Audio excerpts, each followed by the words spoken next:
సినిమాయ నమః. నేను mister B. నా మాట సూటిగా ఉంటది, మ్యాటర్ క్లియర్ గా ఉంటుంది. మీరు చూస్తారు mister B channel. Welcome to the cinema info show. అయిపోయింది, చివరి రోజుకు వచ్చేసాము. 2023 సంవత్సరం పూర్తయిపోతుంది. సినిమాలకి రివ్యూ ఉన్నట్టే గడిచిపోయిన సంవత్సరానికి కూడా ఓ రివ్యూ ఉండాలి, పోతే అది పర్సనల్ గా ఉండాలి. ఎన్నో జరుగుంటాయి ఈ సంవత్సరంలో. ఎన్ని జరిగినా ఏమి జరిగినా ప్రతిదీ మన మంచిగా జరిగింది అనుకోవాలి. జరగకూడనిది జరిగింది, అనుకున్నవి జరగలేదు అని బాధపడిపోయి ఆందోళన చెంది మనసు పాడు చేసేసుకుంటే ఉపయోగం ఏమన్నా ఉంటదా? ఏం ఉపయోగం ఉండదు. వాటి గురించి ఎక్కువ ఆలోచిస్తే బాధ పెరుగుద్ది తప్పించి రిలీఫ్ ఉండదు.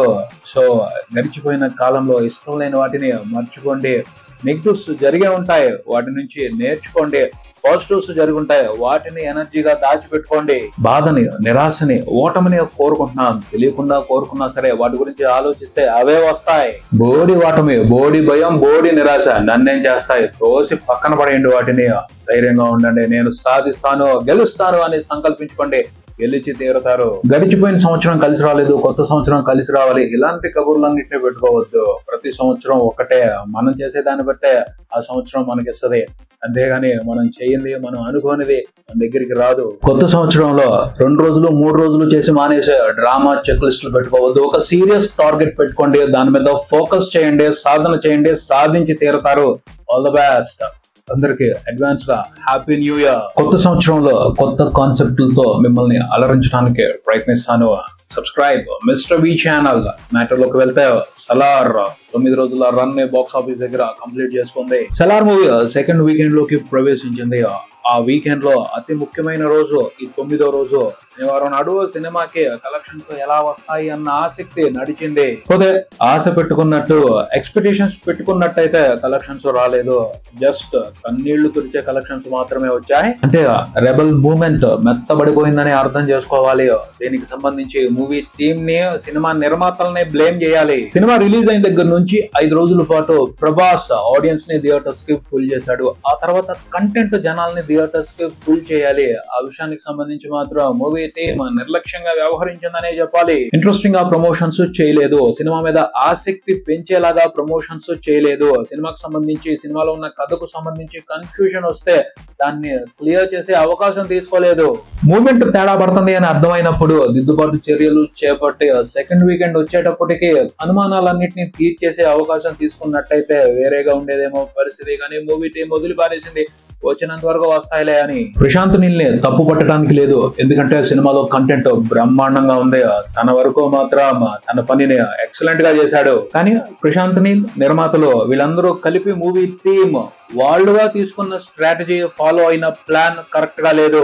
బాహుబలి నిర్మాత శోభు యార్లగడ్డ 2 విషయాలు సలార్ మూవీకి సంబంధించి పర్ఫెక్ట్ గా చెప్పారు. ఒకటి, హిందీలో ప్రమోషన్స్ సరిగ్గా చేయలేదు. సరిగ్గా చేసున్నట్టయితే ఈ కలెక్షన్స్ కాదు, ఇంతకు డబుల్ కలెక్షన్స్ చూసుండేది అని. నిజమది.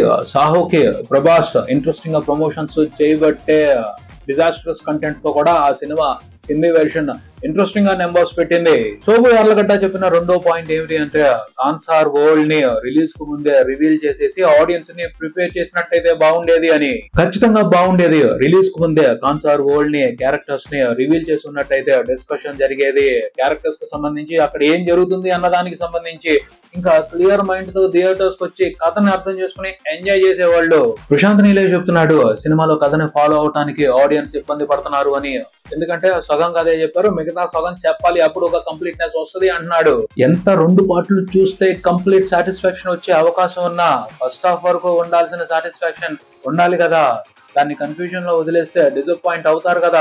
బెస్ట్ కంటెంట్ చేతిలో లేనప్పుడు వదిలిపెట్టేయొచ్చు, కానీ బెటర్ కంటెంట్ చేతిలో ఉన్నప్పుడు, దాని గురించి ఆడియన్స్ అనుమాన పడుతున్నప్పుడు క్లారిటీ ఇవ్వాల్సిన బాధ్యత ఫిల్మ్ మేకర్ మీద ఉంటది. రాజమౌళి ఈ విషయానికి సంబంధించి అస్సలు నిర్లక్ష్యంగా ఉండడు, కేర్ తీసుకుంటాడు. జాగ్రత్తగా సినిమాని జనాల్లోకి తీసుకువెళ్తాడు, వాళ్ళ అనుమానాలని నివృత్తి చేస్తాడు, వాళ్ళకి అనుమానం కలగకుండా చేస్తాడు. అందుకనే రాజమౌళికి ఫెయిల్యూర్ ఎదురు పట్టడానికి కూడా భయపడుతుంది. దూరంగానే అటు నుంచి అటే ఎక్కడికో వెళ్ళిపోతుంది. సింపుల్ గా ఉండటం మూలంగా, ఎంటర్టైనింగ్ గా ఉండటం మూలంగా సోది కంటెంట్ కూడా సేల్ అయిపోద్ది. బ్రహ్మాండంగా ఉన్న కంటెంట్ కు సంబంధించి జనాలు అనుమాన పడుతున్నారు, ఆలోచనలో పడ్డారు, అయోమయంగా ఉన్నారు అంటే బాధాకరమైన మ్యాటర్ ఇది. సినిమాకి 9వ రోజున 2 తెలుగు రాష్ట్రాల వరకు రిపోర్ట్ అయిన కలెక్షన్స్ గురించి మాట్లాడాలంటే కొంచెం ఇబ్బందిగానే ఉంది.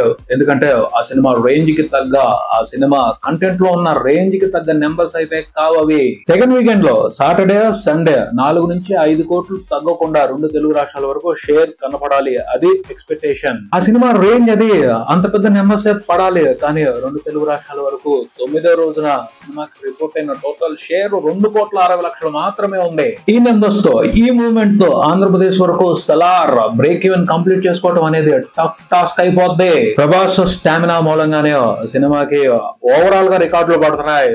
అసలు అయితే 10 రోజుల పాటు చాలా రికార్డులు చల్లా చెదురైపోవాలి. 5 రోజుల వరకే రికార్డుల రన్ కొనసాగించిన సలార్ 6వ రోజు నుంచి నార్మల్ గా, వెరీ నార్మల్ గా పెర్ఫార్మ్ చేస్తుంది, రికార్డులతో సంబంధం లేకుండా. లేటెస్ట్ గా సలార్ రిపోర్ట్ చేసిన కొత్త రికార్డు ఏమిటి అంటే 2 తెలుగు స్టేట్స్ వరకు 9 రోజుల రన్ తర్వాత సినిమా 200 కోట్ల గ్రాస్ మార్క్ ని క్రాస్ చేసింది. అందులో 170 కోట్ల గ్రాస్ ఫస్ట్ 5 రోజుల్లోనే వచ్చింది. ఆ తర్వాత 4 రోజుల్లో వచ్చింది 30 కోట్లు మాత్రమే. పోతే ప్రభాస్ తన కెరియర్ లో రెండోసారి 2 తెలుగు రాష్ట్రాల వరకు 200 కోట్లకు పైన గ్రాస్ చూశాడు. ఇది అల్టిమేట్ రికార్డ్, అతనికి తప్పించి ఇంకెవరికి ఈ రికార్డ్ లేదు. ఇలాంటి రికార్డులు బోల్డ్ అన్ని పడేవి, కానీ మూవ్మెంట్ స్లో అవటం మూలంగా క్లోజ్ చేసుకుని కూర్చోవాల్సి వస్తుంది. తెలుగులోనే కాదు, అన్ని లాంగ్వేజెస్ లోనూ, హిందీలో కూడాను యావరేజ్ గానే పర్ఫార్మ్ చేస్తుంది సినిమా. టోటల్ గా ప్రపంచవ్యాప్తంగా అన్ని వెర్షన్స్ లో కలిపి 9 రోజుల తర్వాత చూసుకుంటే 550 కోట్ల గ్రాస్ చూసింది. ఫుల్ రన్ లో 700 కోట్లకి తగ్గకుండా గ్రాస్ పెట్టుద్ది అని ఫస్ట్ వీకెండ్ సినిమా రన్ చూసి ఎక్స్పెక్టేషన్స్ పెట్టుకోవడం జరిగింది.